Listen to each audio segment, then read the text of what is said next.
Hey everybody, I'm Jesse, and welcome to another edition of Gen X Thinks. And today I'm going to talk about raising awareness. And one malady I'd like to raise awareness about now is vitamin L deficiency. It's a very prevalent thing, I think, throughout Western civilization. You think about vitamin deficiencies and you think of third world countries and stuff like this, but vitamin L deficiency it really strikes the richer countries, the more prosperous countries. And again, when you drill down into it a little bit, you would expect it to hit the poorest people among these countries. But actually, it's very prevalent among billionaires and CEOs, just as much as it is, among the average population. It seems to be specifically widespread among university campuses and old folks' homes, as far as I can see. These individuals are highly susceptible to vitamin L deficiency. It's really a sad plight to see victims of this malady, this affliction. Their hair turns purple a lot of times, or pink, or some shit like that. And some of the symptoms are like Tourette's. They'll just scream and spout weird nonsense, bigot, racist shit like that. And it's really sad to watch these people suffer like this. But the studies that have been done on it, the actual cure is a high velocity double dose of vitamin L.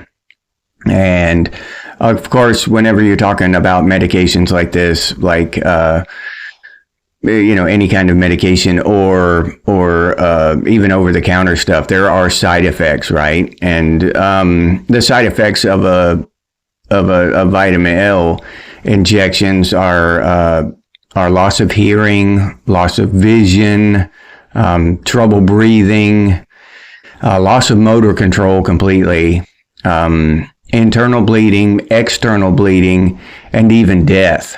Yeah. But the good news is that the treatment is 100% effective. It has never failed, and not once. All these other treatments, the pills they give are, for other maladies and stuff, they're hit or miss sometimes.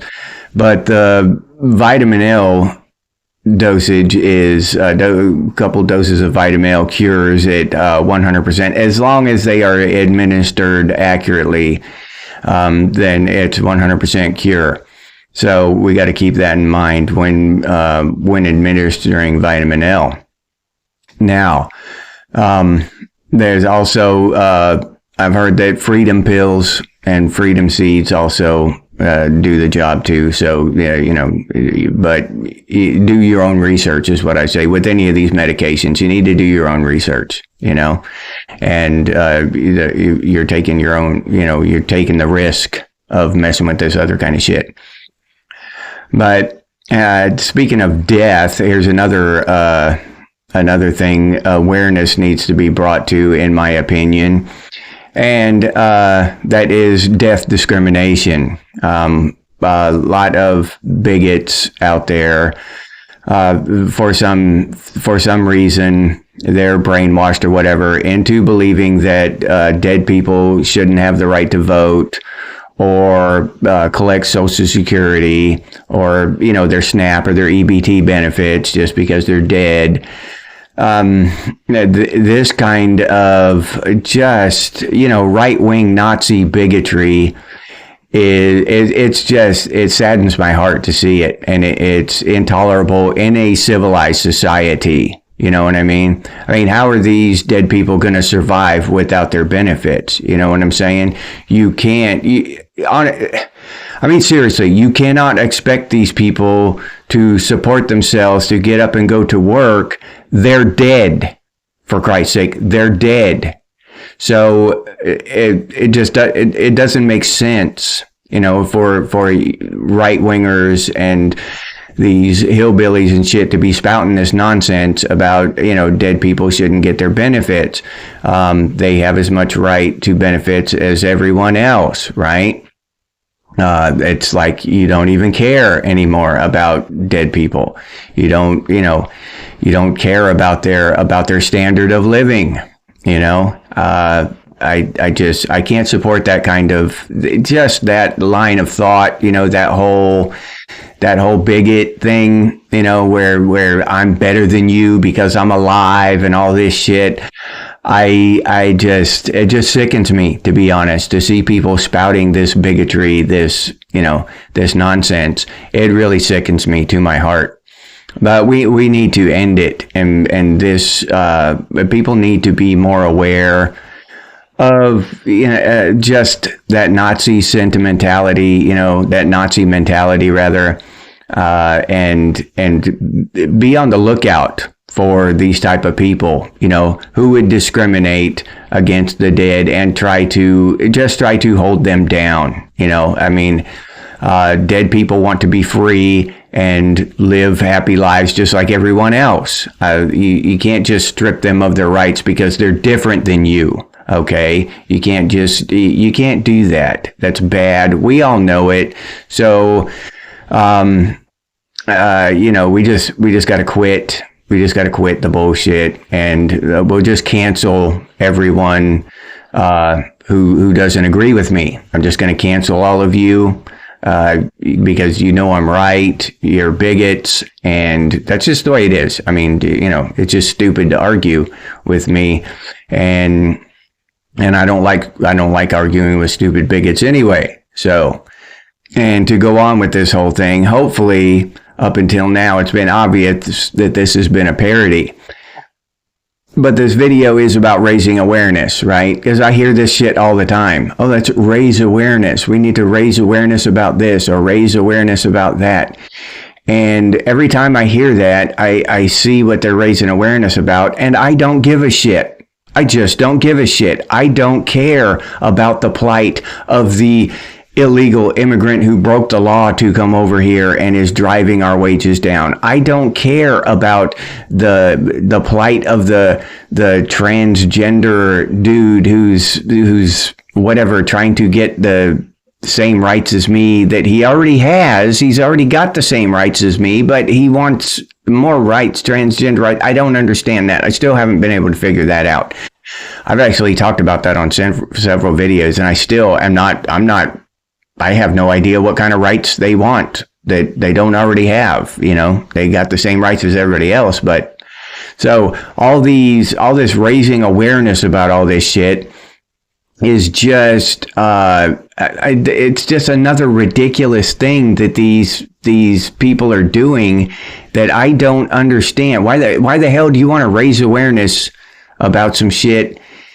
What happened to people, using their own grit and determination and get through life on their own? Call me selfish if you want to, but my life is hard enough. I don't need to have my awareness raised about other people's plights as well. You know what I'm saying? You need to raise Elon Musk's awareness about that shit, and all these billionaires and CEOs making $100 million a year. I barely make enough money to pay my electric bill. So this bullshit about raising everybody's awareness it just irritates the shit out of me. If just everybody should stand on their own 2 feet as much as they possibly can, because most of us, especially Gen Xers, we've been forced to. We have not had a choice. If we hurt ourselves, we still had to go to work. If we decided to drink into the wee hours of the morning and get hammered drunk, we still had to go to work the next day. We had bills to pay. Now, I don't know how much of this population now, these younger people are, living at home and staying at home and all this shit and just raising everybody's awareness about just random weird shit. I don't know the numbers, but it seems to be they're pretty big. Or it's just AI, AI accounts doing all this bullshit, which is very possible in this day and age. But we're spending a whole lot of time raising awareness about these tiny niche groups and subjects that have no bearing on the average person's life, when we should be focused on larger concerns like war and what the hell these banks are doing running the world, and globalism and all this other shit, right? We've got bigger concerns than these little niche groups of people who make you feel good by raising awareness of them. As far as I'm concerned, they can make it or not make it through life just like I am. What the hell makes them more special than me? I don't see anybody out there raising awareness for Jesse. I don't see anybody out there, trying to help me in any way, shape, or form. And that's true. I'm not just saying that about myself, but that's probably true for most Gen Xers. I'd say 99.9% of us. We've had to struggle through life on our own. If we didn't have the damn energy or the willpower to get it, then we didn't have it. That was it. We didn't get it. And that was okay. That's my point. That was okay. Because we are richer inside ourselves because of it. We didn't get handed everything through life. We didn't have people raising awareness about us and all this shit. And we didn't have all this nonsense bullshit going on today. We didn't have all these marches and rallies about weird, trivial bullshit. No King's Day and all this shit. We didn't do any of that bullshit. We just worked and paid our bills and tried to do our best by our family and our community. And we stumbled along the way. We made mistakes, but we're here today. All right. And we've got some good memories. We made good memories along the way, but we're stronger. We're better off for it. And I think that's what a lot of these people need to figure out. That making it through life on your own steam makes you a better person, a stronger person, and you'll be thankful toward the end. When you get toward the end of it, you'll be thankful you did it. And I'll leave you there with that. If you enjoyed this episode, please like, subscribe, and comment. If you'd like to support the channel by becoming a member, you can do so by heading over to the channel page, but I'll also leave that link down in the description as well. If you'd like to support the channel directly, you can do so by clicking on that super thanks button down there. Or you can head over to Buy Me a Coffee and buy me a cup of coffee. I really appreciate those of you who do that. Thank you very much. If you're interested in Gen X gear, we got some pretty cool stuff over there at Redbubble. Gen X Thinks and Gen X branded stuff, t-shirts, coffee mug stickers, just all kinds of cool stuff over there. But I'll leave that link down in the description as well for any of you who are interested. If you can't or don't want to support the channel in any of those ways, you can always do so by sharing these videos on your social media. That helps out one hell of a lot, so thank you very much to those of you who do that. If you have any ideas for future episodes of Gen X Thinks, please put those down in the comments. Or you can email us, and the email is genxthinks@gmail.com. And as always, stay frosty, Gen X, and I'll see you on the next one.